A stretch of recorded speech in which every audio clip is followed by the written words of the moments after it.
Qu'est-ce que la réincarnation et d'où vient ce mot? Réincarnation. Un concept au cœur des enseignements mystiques et des débats philosophiques depuis des siècles. Mais d'où vient ce terme?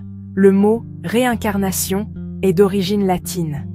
« Re » signifie à nouveau « caro » ou « carnis » désigne la chair, le corps. Au sens le plus simple, cela veut dire « incarner de nouveau ».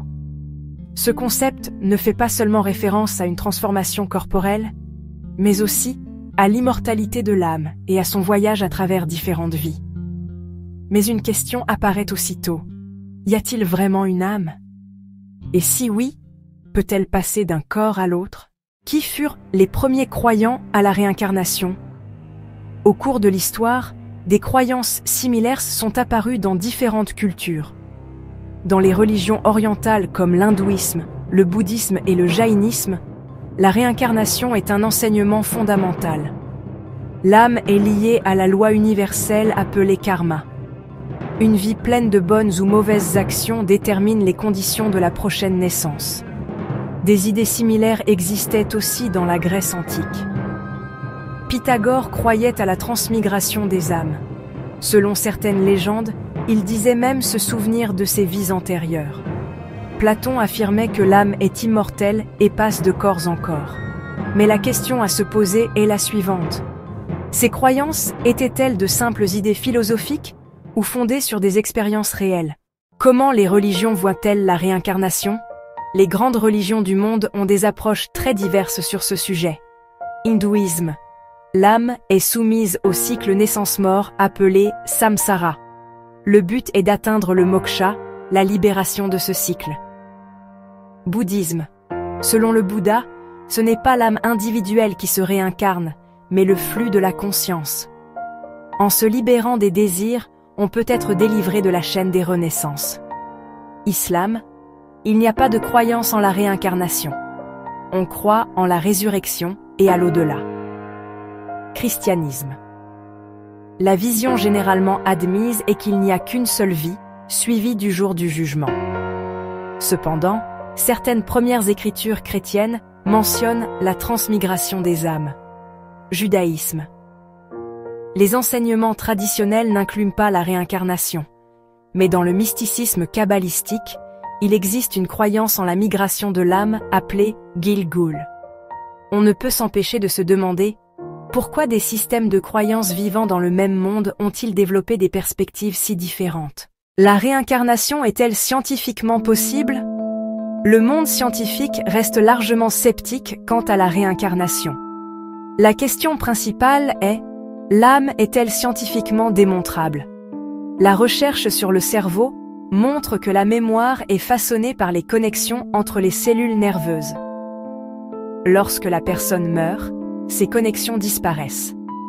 Alors, comment la conscience pourrait-elle être transférée dans un autre corps?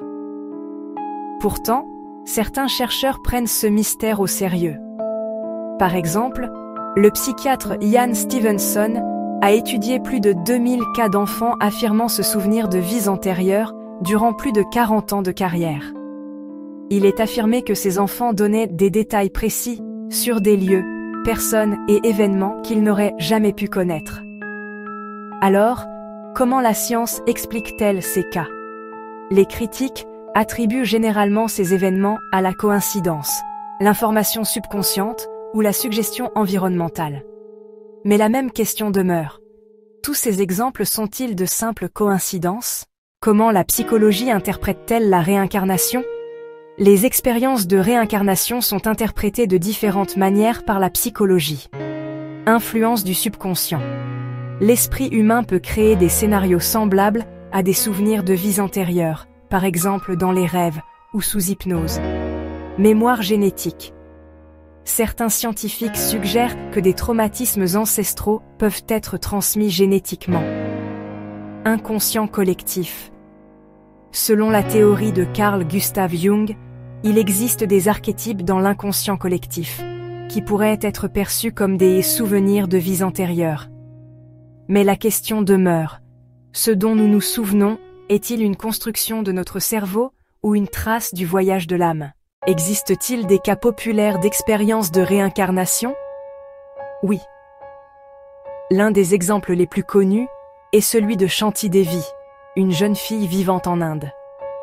Très jeune, elle décrivit avoir vécu dans un autre village lors d'une vie précédente, y avoir eu un mari et un enfant. Les chercheurs constatèrent que de nombreux détails étaient exacts. Un autre exemple est le cas de James Leininger aux États-Unis. À 2 ans, il commença à parler de sa mort dans un crash d'avion et partagea des détails sur la vie d'un pilote de chasse de la Seconde Guerre mondiale. Après des recherches de la famille, une partie de ses propos correspondait à des faits historiques. Est-ce une coïncidence? Ou sont-ce des indices du voyage de l'âme? Peut-on prouver la réincarnation? Le principal problème est qu'il est très difficile de vérifier objectivement ces expériences. La plupart des récits se basent sur le vécu personnel. Mais la méthode scientifique exige des preuves répétables et mesurables. Certains scientifiques suggèrent que de futures recherches sur la conscience et l'énergie pourraient éclairer la possibilité de la migration de l'âme. Mais pour l'instant, la réincarnation demeure un puissant système de croyance, non un fait scientifique prouvé. À ce point, il faut se demander: ne pas être prouvé scientifiquement signifie-t-il l'impossibilité d'un phénomène?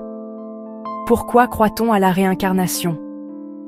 D'un point de vue psychologique, la croyance en la réincarnation répond à certains besoins basiques. Diminuer la peur de la mort. La mort n'est pas vue comme une fin, mais une transition. Recherche de justice. On croit que les actes bons ou mauvais seront récompensés ou punis dans la prochaine vie. Donner sens à la vie. On croit que les expériences ne sont pas vaines et que l'âme évolue. Mais la vraie question est: l'attrait de la réincarnation vient-il de sa réalité ou de nos besoins? Quel est l'impact de la réincarnation sur les sociétés? Dans les sociétés croyant à la réincarnation, la perception de la mort est différente. En Inde, les funérailles sont vues comme un voyage vers une nouvelle naissance.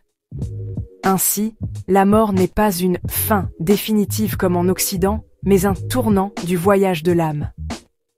À l'inverse, dans les sociétés croyant à une seule vie, la valeur et l'importance de celle-ci sont bien plus grandes, puisqu'il n'y a pas de seconde chance. Cela soulève une question intéressante. Les sociétés forment-elles leur conception du destin selon leurs croyances sur l'au-delà? Que changerait la preuve de la réincarnation? Si la réincarnation était définitivement prouvée, le monde serait très différent. Les gens n'auraient de plus autant peur de la mort. Les valeurs éthiques changeraient, car les méchants sauraient qu'ils devront payer leurs actes dans une prochaine vie. L'éducation et le développement personnel compteraient, non seulement pour cette vie, mais pour le voyage de l'âme. Cela soulèverait aussi de nouvelles questions. Combien de vies avons-nous? Les âmes restent-elles dans le cycle indéfiniment ou sont-elles libérées à un moment? Conclusion. Un mystère, un espoir, une question. La réincarnation cherche une réponse à l'une des plus anciennes questions humaines. Que se passe-t-il après la mort? La science ne peut pas donner de réponse définitive. Les religions donnent des réponses différentes. La psychologie l'explique comme un reflet de l'esprit humain. Pourtant, le mystère demeure. Peut-être que l'essentiel n'est pas de trouver la réponse, mais de continuer à poser la question. Car chaque question porte la curiosité, l'espoir et la quête de sens de l'humanité. Et peut-être que le vrai pouvoir de la réincarnation s'y trouve. La mort n'est peut-être pas une fin, mais la porte d'un nouveau commencement. Si ces sujets mystérieux vous intéressent, n'oubliez pas d'aimer la vidéo, de vous abonner à notre chaîne et de partager vos pensées dans les commentaires ci-dessous. Nous sommes curieux d'avoir votre avis sur la réincarnation.